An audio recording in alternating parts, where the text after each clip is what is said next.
In this video, I'm going to be taking a personal look at my favourite personal stereo system from the past. It also happens to be the thing that I get the most requests to cover. Yes, it's finally time to take a look at Minidisc.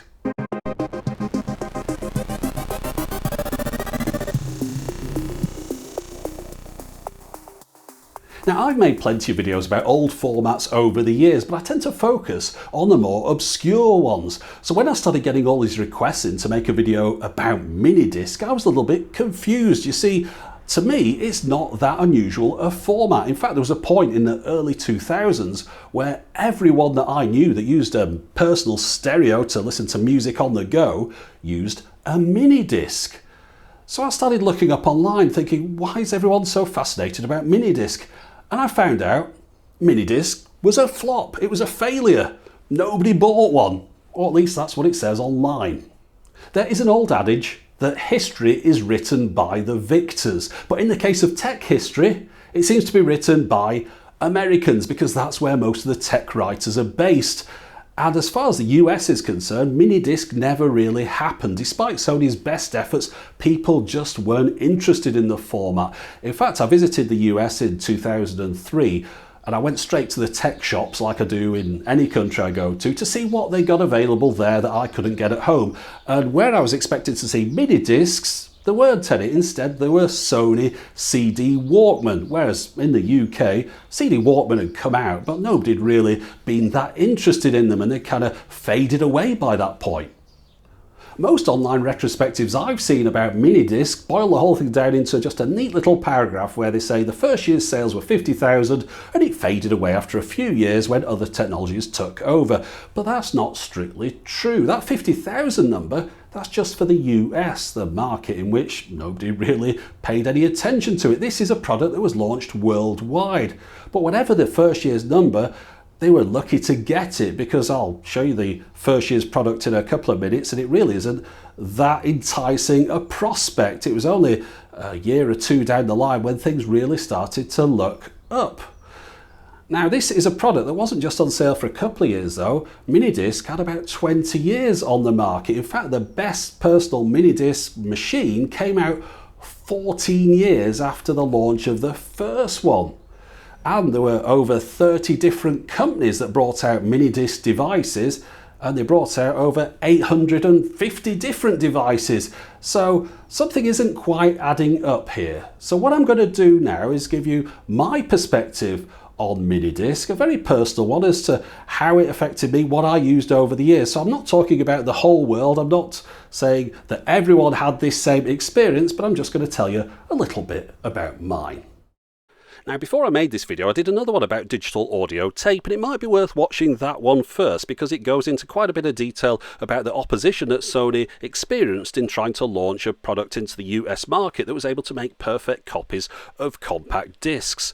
Well, of course, the Minidisc also makes copies digitally of compact discs, so they'll have hit a pretty similar opposition to this, and I'm sure that RIAA were not enamoured and they'll have put a lot of pressure on their association members, which might explain why very few record companies released any music on the format, and I'm quite sure a few words were said to key retailers to discourage them from getting involved in Minidisc. But that's all supposition about things that went on behind closed doors, so let's move back to reality for a minute. And in the early 1960s, Philips brought out the compact cassette. It didn't really do much until Sony got on board, and together they made it into what it became, which was the #1 music retail format. However, sales were dropping off and it was time to replace it by the early 90s. Philips decided to beef up compact cassette, having a backwards compatible digital compact cassette, whereas Sony decided time to move away from that and move to a smaller version of effectively a compact disc that could also be recorded on. So you got two different camps going two different directions and basically going to release a similar kind of idea at the same time. With the benefit of hindsight, it's clear that this last-minute rush to be first to market didn't do either party any favours, especially on the Minidisc side, where the first product does seem a little bit rushed in places. But both of them launched around about the end of 92, beginning of 93, depending on where you are in the world. Now, shortly before the launch of Minidisc and digital compact cassette in the UK, I was at an event where they were both being demonstrated, one after the other. The representative from Sony got up, demonstrated the Minidisc, showed the machine. You could see the track titles coming across the front, listened to some music on it, did a bit of a Q&A session, and then the Philips guy got up and did the same thing. It was all going fine for both of them. There was no problems at all. Everyone was quite impressed until the Philips guy decided to skip to a certain track. At that point, the tape started winding on because, of course, it doesn't have instant access. So everyone's sitting in the room listening to this thing go moving its way through the tape, and an audible giggle starts up in the room. People are actually laughing at it because at that point, digital compact cassette just looked like old technology that had been tarted up, whereas the mini disc looked a little bit like something someone had brought back from the future. However, not many people wanted to buy either of them because of the price. At launch in the US, the Minidisc player came out at $750. I've been unable to find the UK price, but I'm pretty sure it was somewhere around about $550, which is far more than I could afford at the time. But even if I could have afforded it, there were a couple of other reasons why I wouldn't have wanted to buy one. So let's get into that now.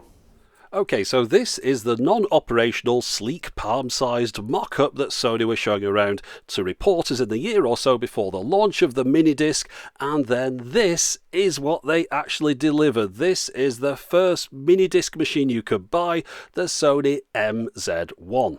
Now, just to put this into context, this is the same year that Sony brought out the DJ50, the new super slim Discman. The Discman that was almost the same size as a CD jewel case. Well, I don't have a DJ50, but I do happen to have the odd CD jewel case, so let's put that down and compare it to the Minidisc. Bang! Look at that. That is ridiculous. Remember, this is a format that has been designed to be smaller than a compact disc, and yet the player that plays it is monstrous.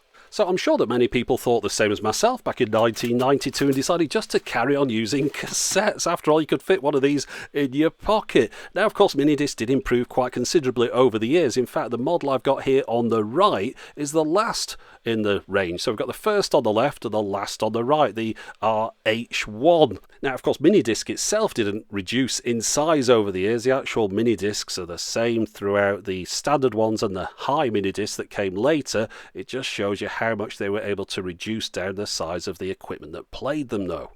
But of course, it wasn't just the size that reduced, it was the weight as well. So let's weigh the last in the range here, which comes in at a nice lightweight 111 grams or 3.9 ounces.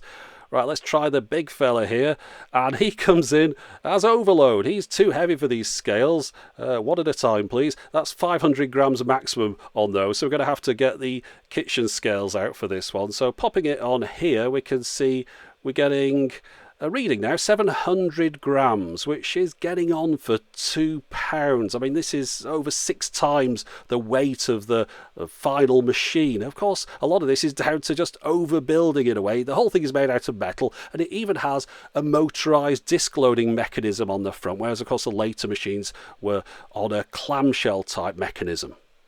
Now, if back in 1992 you hadn't been put off by the price or the size or even the weight, this last stat might have done it for you. This big hefty Nikon battery pack is only able to power it for a total of 75 minutes. That's just enough to play back one mini disc. And later in the format's life, they introduced 80-minute mini discs, so it wouldn't even have got through a full one of those, although at the time of launch you could only buy 60 or 74 minutes.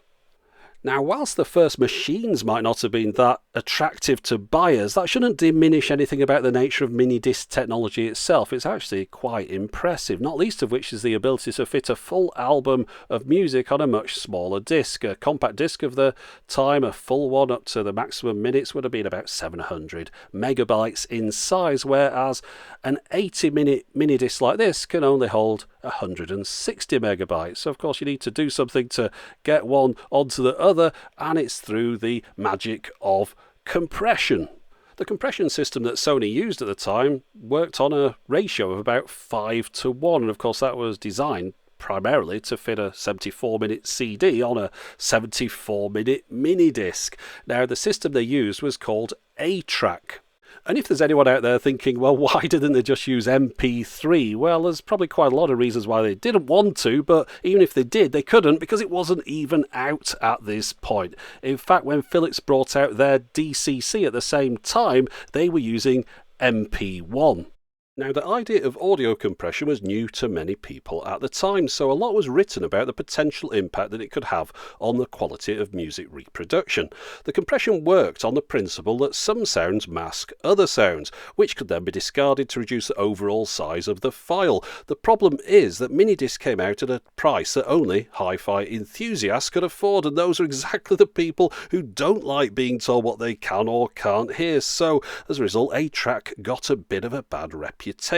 However, Sony didn't help themselves. In the rush to get to market, the first ATRAC iteration was a little bit cavalier with the audio it threw away, and it could leave music sounding thin and metallic. However, Sony continued to work on developing their ATRAC compression system throughout the life of the Minidisc, and it would take a very long and incredibly boring video to go through all the various iterations of ATRAC. So to keep it simple, if you get a Minidisc that's been recorded at the best quality settings on anything other than the very earliest machines from the first half of the 90s, you can have it sound excellent. And if you really want the best quality, I'd suggest look for something made after around 2000, and that was at the same time they introduced MDLP. So these machines are quite easy to identify. They won't tell you that they're using ATRAC 3 and things on the front, but if you see MDLP supported on them, you'll know it's one of the later versions of ATRAC, and therefore able to make recordings that can sound as good as, or some people say even better than, a compact disc. Sony were also working hard to make Minidisc machines actually mini, and the MZR2 from 1993 compared against the original model was half the size, just under half the weight, and had double the battery life. This really should have been the machine they originally launched with. And if you were prepared to forego the recording function and just have a Minidisc player, then you could get the MZE2. That also came out in 1993, and it looks a lot more like the Minidisc machines we became accustomed to later in the format's life. Okay, so let's talk a little bit more about the makeup of a Minidisc itself. So on the left, we've got a standard 12cm CD album. On the right is a 6.4cm Minidisc inside its case. Now, of course, you don't remove it from the case at any point. It's played inside this, and the reason it's in the case is to protect it from getting damaged because it's a portable format. It's no more easy to damage than a compact disc. It's just the kind of thing that you might be carrying around with you in a bag, and you don't want your keys scratching it and things. Now, the plastic case for this is quite similar to the one you get on a 3.5-inch floppy disk, and of course that was also developed by Sony. Now, before you can get in here, you've got to unlock this. There's a little catch here which is holding the door shut, which is a good idea. Again, it won't just slide open in your pocket. Now, unlike a floppy disk, that door isn't spring-loaded. It automatically closes once you remove it from the machine. So it's normally only open inside the machine, which then gives it access to the top as well as the bottom of the disk, which is important for reasons I'll go into in a moment. But before I get to that, I just want to clear something else up. I do get quite a few emails from people that get mixed up over the difference between a mini CD, a UMD, and a Minidisc. They are three entirely different formats from one another, and they're also different sizes as well. If I remove them from their cases, which is something you wouldn't normally do, we can see that in decreasing order of size we go from a mini CD, which is 8 centimeters in diameter, to a mini disc, which is 6.4, to a UMD, which is 6 centimeters. And on top of that, I hear from quite a few people that think their GameCube games came on mini CDs, but they didn't. They were mini DVDs, although they are the same size disc. Anyway, back to Minidisc now. So all Minidisc machines used an electronic memory buffer. So it read data off the disc, stored it in the buffer, and you listened to it from there, which meant that you could shake a Minidisc player around, and as long as you didn't do it for too long, you wouldn't have any interruption in your music. There wouldn't be any skipping. There was a 10-second buffer in the early machines. It varied depending on the play mode as well, and in the later machines you got quite a bit longer. Now, this was a technology that moved across to personal CD players in about 95, so it actually started off in all Minidisc players and then moved to CD portables later on. Now, one of the main features of Minidisc, of course, is that it's a recordable medium. So if we just look at the prices of this, it was a bit of a pioneer. If we go back to the 1992 launch price, the first Minidisc recorder, $750 in the US. If you'd bought a CD writer at that time, it would have cost you $10,000. $1,000. It was only 1995 when they came down below 1,000 for a CD writer. Now, CD rewriters only turned up on the scene in 1997. So bearing in mind, Minidisc was rewritable back in 1992, and you could rewrite on a Minidisc, it says, apparently up to 1 million times. When it comes to reading a pre-recorded minidisc, it's read in much the same way as a compact disc works. You've got a laser underneath that reads the data off the disc. However, when it comes to writing on a minidisc, it's a different story. Those discs are magneto-optical, and what that means is the data is actually written by a magnetic record head that goes on the top of the disc, and the data is then read back later using the laser from below. But the laser is also used in conjunction with the recording process, because before the disc is recorded on, the laser heats the disc up to the Curie point, 200 degrees C, which wipes out the data ready for the new data to be written. So to give you an idea of what this mechanism looks like inside a real minidisc Walkman, I bought this broken model off eBay. I bought a number of different minidisc machines to make this video. In fact, I only had one when I started, and I've got half a dozen now. But let's have a look inside this one. It's going to be quite easy to take apart because we just need to take 4 screws out of the top, and hopefully then we'll be able to see exactly how this all fits together. Okay, so there we go. We've got a laser at the bottom, the lens that you can see there, which will read the underneath of the disc, and then on top we've got this part here. And if we move it along, we'll see that these things both travel along together with each other, so they move along the disc at the same point. And of course that part on the top is the record head we mentioned. If we tip that up, we can see that it's just a little square there, not much to see at all. But we can see that as we put a disc into this machine where it all fits together, the door slides open, the record head goes on the top, and of course the laser remains underneath. And if you were wondering whether a magnet could damage a minidisc recording, the answer is no. Well, not unless you heat the minidisc to 200 degrees at the same time. From the word go, this was advertised very much as a format that you'd use for recording onto. So you'd have your existing album on, say, a compact disc, and you'd dub it across to a blank minidisc so that you could take it with you in a more convenient format. Very little emphasis was placed on the idea of buying pre-recorded minidiscs, although they did exist. They were very hard to find. I used to frequent the record shops everywhere I went to, and the only place I ever saw them was in the Virgin Megastore, the flagship store on Oxford Street in London, and even then they were just on a little shelf in the corner. There were a few titles. I bought one for the missus because it was the first time I'd seen them. It was a bit of a novelty, and it was George Michael's Ladies and Gentlemen, which is a double album, and it cost me £25, which is of course considerably more than the equivalent compact disc.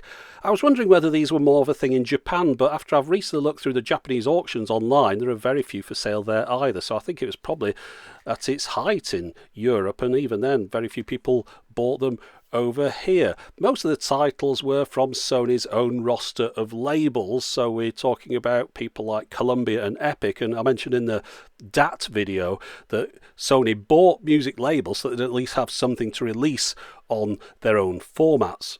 But if you were looking for a reason to get a pre-recorded minidisc back in the day, there are a couple. You get the nice box, you get the booklet at the front, you get the album art, and of course you get the track data, which would also be stored on there and would display alongside the music as it was playing on your machine. Notice on this side of the disc we've got a sticker that covers the whole side, and when you compare that to the blank disc, you can only put a sticker on about half that because it needs access to the top of the disc to be able to record onto it. The pre-recorded ones are not magneto-optical discs, they're just normal optical discs, so they only need access from below for the laser to read the data. This is the most recent minidisc album that I own. It's from 1999 and it's a compilation. On the left we've got the 2 MD version, on the right the 2 compact cassette edition. I haven't bought too many pre-recorded minidiscs for a few reasons, one of which is that there's not many titles that appeal to me. The next one is people say that the sound quality on them isn't as good as if you'd have done it yourself. And thirdly, the prices on them are astronomical. There's some ridiculous prices out there because of the rarity, I suppose, of some of these titles. They've now entered into the world of the collector's market, where all logic and reasoning goes out of the window.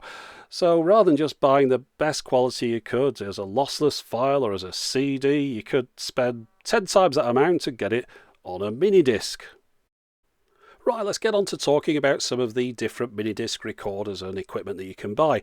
None of this part would have been at all possible without the help of minidisc.org. That's a website where you'll find absolutely everything you need to know about Minidisc. It hasn't been updated in a while, but then again, Minidisc hasn't either, so you're not really missing out. One thing that's particularly useful on there is the equipment browser. It just shows you how many different pieces of equipment came out. I mentioned these numbers at the beginning. I got them from here. There's 26 high Minidisc machines, 140 recorders, those are personal devices, 164 devices that are just players, personal ones again.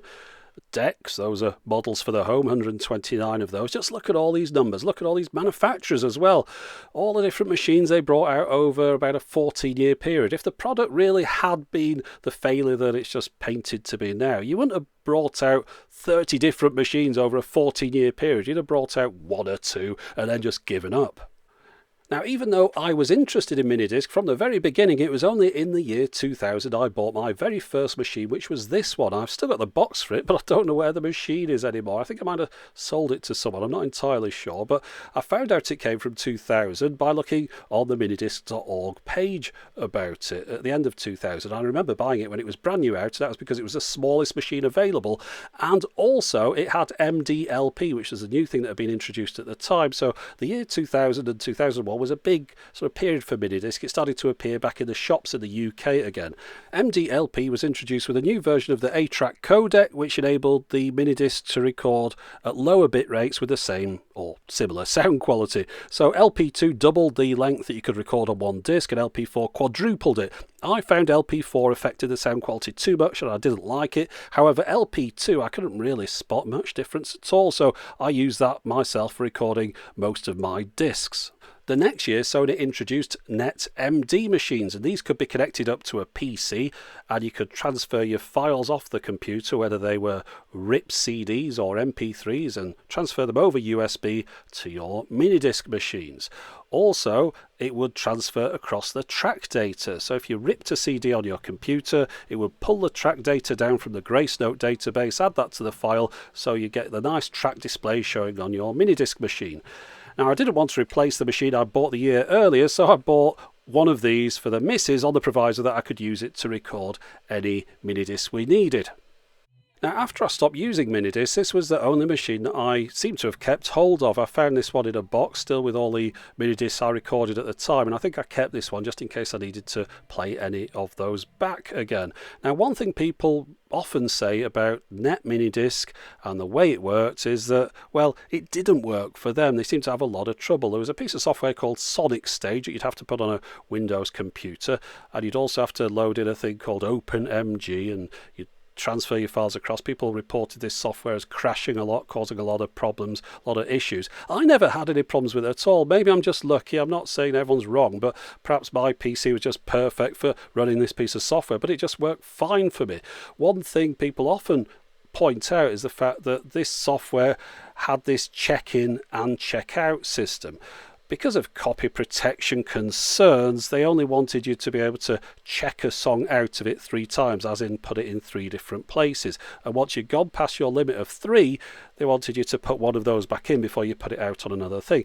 People often seem to get very annoyed about this, and I couldn't understand it myself at the time because I never want to put a song in more than 3 different places. I mean, I only had one Minidisc player, the missus had one, so that's 2 different people can listen to it at once if we wanted to. And besides which, Minidisc blanks were incredibly cheap, so all I ever did was put a song in one place. I'd throw it on a Minidisc and I wouldn't wipe it off again. That would be the Minidisc with that album on, and then if I wanted to record another album, I'd put it on a different Minidisc. So I never needed to check anything back in again. I just kept all the Minidiscs. That was my solution to that problem anyway.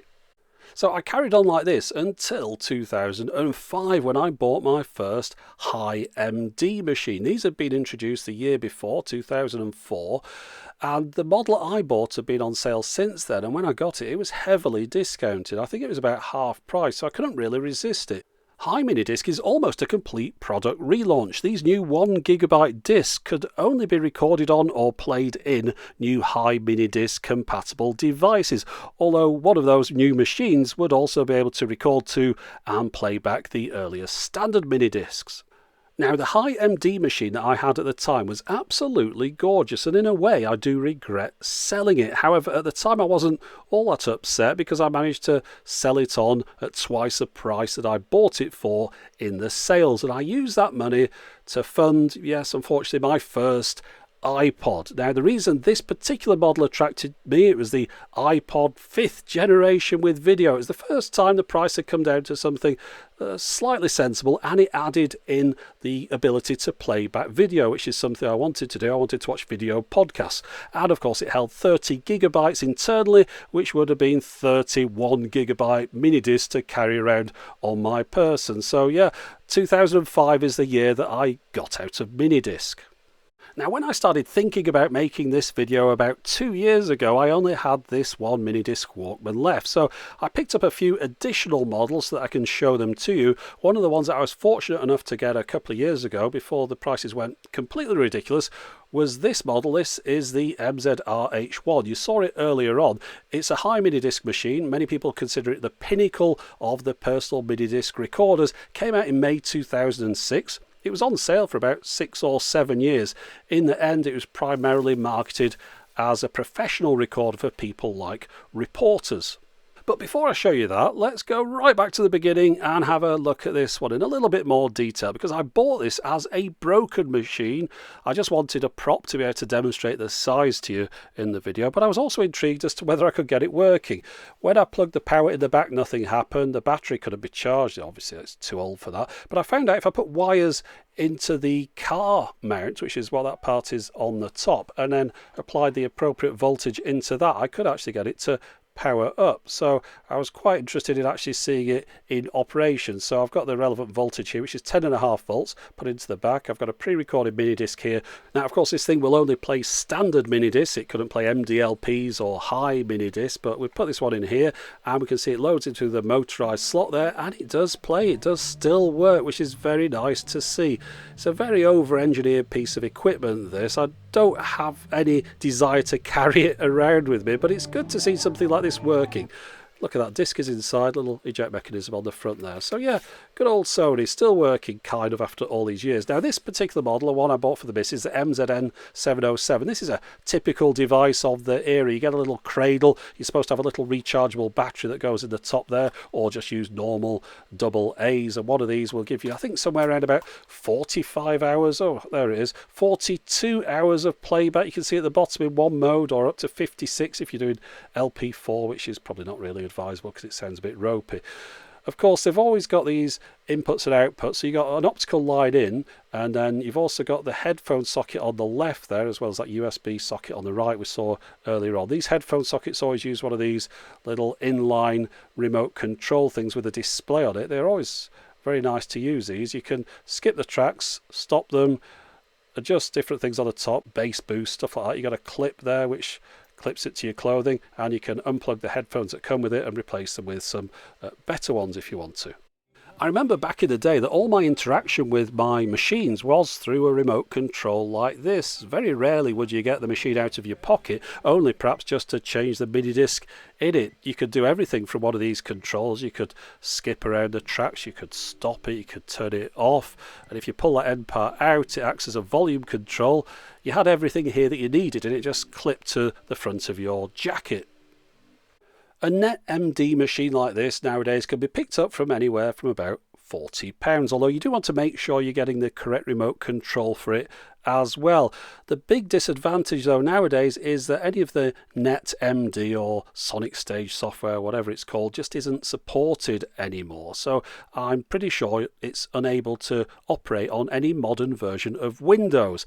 Therefore, you'll be unable to transfer across any of that track data from your computer. You're just going to have to record directly from a compact disc, and then you're just going to be ended up with a display that shows track 1, track 2, etc., not the actual names of anything.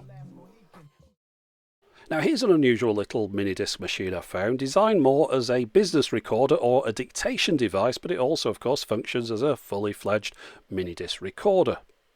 Now, one thing that mini discs rely on is a table of contents at the start of the disc to tell it what is on the disc, and obviously this one has nothing on it at the moment. However, if we press record, We're starting to record now, see mic internal, so it's recording through this little microphone here. It does get pretty good quality as well, but one thing you have to be careful of with Minidisc, if you stop recording, you've got to watch out that the table of contents is still editing for a little while afterwards, so you can't just pull the disc straight out of the machine. Now this machine has a particular trick. When I press down record, you'll see I've got a little light here as well to show me that that's a kind of record level indicator, but it's a mechanical switch which has a servo in it, so if I press stop, it's not actually popped up yet. Whilst the table of contents is still editing, the button is held down and then it pops up once it's finished, so it stops you losing anything you've recorded. Now if we want to listen back to that, just press play, and we're listening to track 2. You'll see I've got a little light here as well to show me that that's a kind of record level indicator. So that's a really good little machine. I don't think this is a bad one if you wanted a little Minidisc portable. A couple of reasons why. I mean, you can still stick your headphones in there, and line in is optical, and also it runs off 2 AA's. And of course you've got that little built-in speaker there as well. So nice little machine, this one. This particular model is the MZB10. I think B stands for business, and it's also MDLP and Type S, which is particularly good. So there you go, that's a nice little portable there. One popular use for small Minidisc recorders back in the day was to make bootleg recordings of concerts. Of course, you can plug in an external microphone to get better quality sound. I'll show you another neat little trick on this machine. It's able to adjust the speed of playback.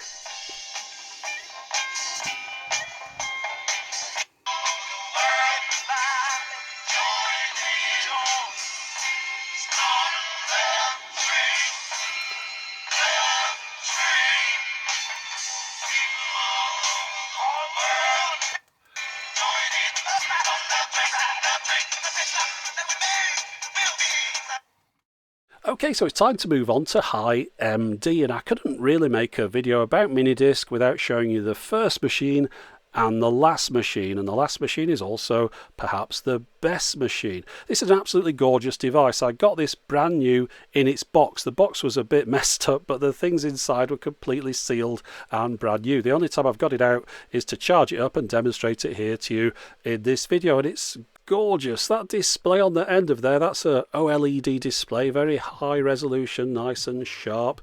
You can adjust it between a few different modes, showing left and right VU meters, or it would display track data if it was recorded on this particular disc, which it isn't. It's just been recorded off a CD, but we've got this nice little bouncing display here, or this one with these globes that change size for no particular reason other than it just looks cool. I mean, this is a lovely, tactile, lightweight, well made. This is really the end of the line for Sony as far as this kind of thing goes. This mechanical miniaturization, this is really the pinnacle of everything they've done up to this point. But now let me tell you why you probably don't want to get hold of one of these. Unlike standard blank Minidiscs, which are relatively easy to find and still reasonably priced, High MD blanks are the opposite. They're hard to find and very expensive. They don't manufacture them anymore, so the ones that are still available are being sold off at ridiculous prices. Now, fortunately, a subscriber to the channel sent me his old supply of blanks because he'd already got rid of his machine and didn't know what to do with them other than send them on to me, and I'm indebted to him because that meant that this video was possible, because I then went ahead and tried to find a machine to use them on. And bearing in mind that each disc can be reused 1,000,000 times, there's really no worry about buying second-hand discs. But now let me throw another spanner in the works. It's to do with the battery. On this particular model, the RH1, it uses this little lithium-ion gumstick battery. Again, something that's no longer being manufactured. You can find them on eBay, but they're going to be old stock from 10 years or so ago, perhaps. And they're asking about £100 per battery with no guarantee as to how long it's going to last. Okay, but let's not get all miserable here. I know the channel's called Techmoan, but it doesn't actually mean anything. In fact, I'm not too sure now why I even bought that URL. But anyway, you're all right with the battery. You've got a load of these discs. You're thinking, that's fine. Let me just go and get myself a Sony MZ-RH1. Those things can't cost that much, can they? Yes, they can. Now, I got mine a while ago, and I think it cost me something around about £350, which at the time made me feel a little bit sick pressing that buy it now button. But looking at these prices now makes me feel like I got a positive bargain. I've got to say, though, that High MD is the kind of thing that's best left to high rollers. Excuse the pun. Now, on the other end of the scale, here's a nice, small, neat Walkman, which didn't cost me a lot of money. This one was £30, and it's a playback-only device. Now, of course, if you're getting a playback-only device, you're going to have to either use pre-recorded minidiscs or record your own on some other machine, presumably something attached up to a hi-fi. Now, this has buttons on the machine itself, as well as the usual headphone socket, which has that inline remote control. Now, I didn't mention earlier on, but these are also backlit, so you can look at them in the dark, which is always nice. I always used to find that quite exciting. It's a bit like looking at something in Times Square going past. But you can see this one's even smaller than the RH1, because of course they can make it smaller because they're not including the recording mechanism. Now, this one can be powered from this external battery pack, which takes one AA battery and will no doubt power it for 2 or 3 days or something ridiculous. However, it does make it look ugly, and it sticks out, and it adds a lot to the size of it. So I'd much rather use it from its built-in battery, which fortunately is a removable battery. It's a gum stick that you can slide out of the machine to charge it, and you charge it in a separate charger. And unlike the lithium battery used in the high MD, the RH1, which you can't get anymore, these are readily available and don't cost an awful lot either. Now, this particular model is the MZ-E900, and it's also capable of playing back MD LP recordings. Now, the last model I'm going to show you is something a little bit unusual. It's a hi-fi component. It's a high MD device made by Onkyo, and Sony never made a high MD hi-fi component. The only people who did were Onkyo. Now, despite this machine being advertised as a high-end, high MD recorder, I was surprised to find it doesn't have any kind of optical output, which means I can't send digital sound off to a more modern digital to analog converter. But let me show you one thing I can do. If you use a standard minidisc in any high MD recorder, it gives you the option to reformat it in a high MD format. And what this does is it doesn't give you the full 1 GB capacity of a normal high MD disc, but it makes more efficient use of the space on the standard disc. So in the case of an 80-minute blank, you can get 2 hours and 20 minutes recording out of it in the ATRAC 3 plus 256 kilobits a second rate. And notice at the top there, we've also got the ability on this machine to record in linear PCM, and of course those times are quite short, but it's also uncompressed. So we're getting towards the end of the video, and I'll admit there's a lot I haven't gone into in all that much detail. Linear PCM recording or sound quality in general. I haven't played you back a sample from a CD versus a high quality minidisc recording because they'll both sound the same over YouTube once it's been re-encoded. Minidisc itself, of course, was just a data storage format, so it wasn't just used in audio devices. There was a minidisc camera or two. There was also a minidisc camcorder, as well as the various devices that are attached up to computers. There was a 4-track recorder, which was quite clever. I mean, there's a lot of things to do with editing on minidiscs that I haven't even discussed because I never got involved in it, but I know a lot of people did a lot of clever things with editing. You could snip bits out, join bits together, and it was seamless once you listen back to it. Also, I've got a minidisc machine brand new in its box, other than the fact it was taken out once to be pat tested, and I haven't really had a look at that one yet. So perhaps there's enough there for a future video. However, I think I've taken up more than enough of your time on this one. But there's just one more thing I need to mention just before we get to the end monologue section. And I was looking at the dates as I was putting this one together, and it appears that I used minidisc daily for about 6 years. Whereas when I replaced it with an iPod, I only used that iPod for about 3 before moving on to a smartphone. So it shows you how everyone has a different experience. In my experience, I used the incredibly successful iPod for half as long as I used the terrible failure minidisc. Anyway, back to me. So history has recorded minidisc as a failure, but that's certainly not how I saw it, and I'm sure there are plenty of other people around the world that had a pretty similar experience to mine. There isn't much point nowadays though in getting into minidisc. After all, it is just digital music files and you can play those back on any modern smartphone. But smartphones don't really have as much personality as most minidisc players. By that I mean last year's smartphones will look pretty much the same as this year's, which will look pretty much the same as next year's. Minidiscs seem to look different to each other. There was a certain interest in seeing the new models that came out and how they'd managed to miniaturize things and add additional features, how the physical controls work, little OLED screens. I mean, one thing I miss, I've got to say, is this little remote control where you can see the track titles and skip back and forth and adjust the volume without getting the thing out of your pocket. That's something you don't see with modern smartphones. And of course this one even has, yeah, a headphone socket.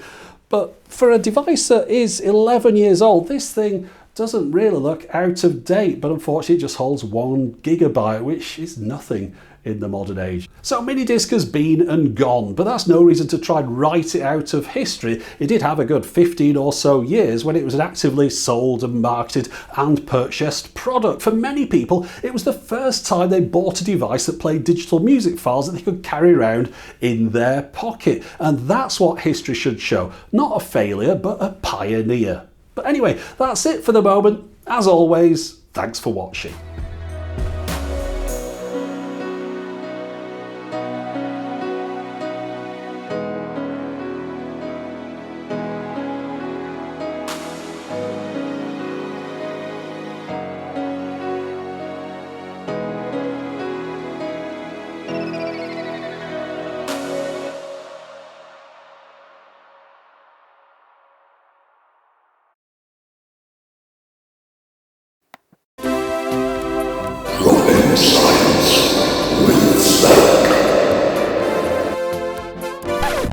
Hey, what's up YouTube? It's Zach here! Today I'm going to show you how you can turn any fridge freezer into a time machine. All you need...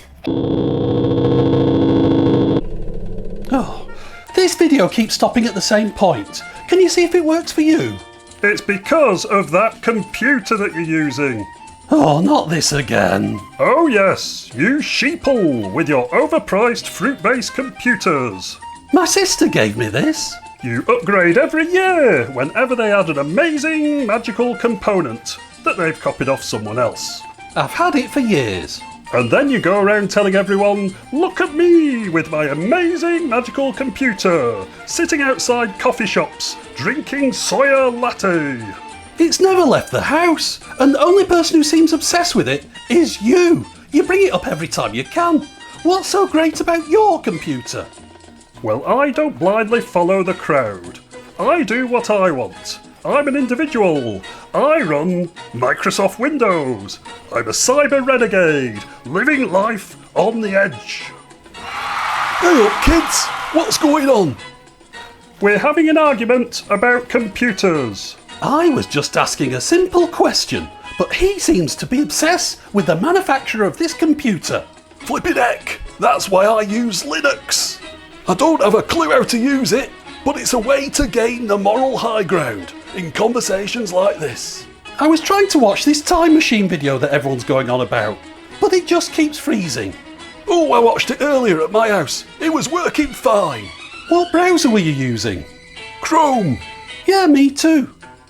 Yeah, I'm using Chrome and it doesn't work for me either. Why couldn't you say that earlier? That's all I wanted to know. It must be your internet connection. Yes, our ISP is rubbish. See, united by a common enemy. I can feel your anger. Let the hate flow through you. Oh no, hold on, it's working now. Try it on yours.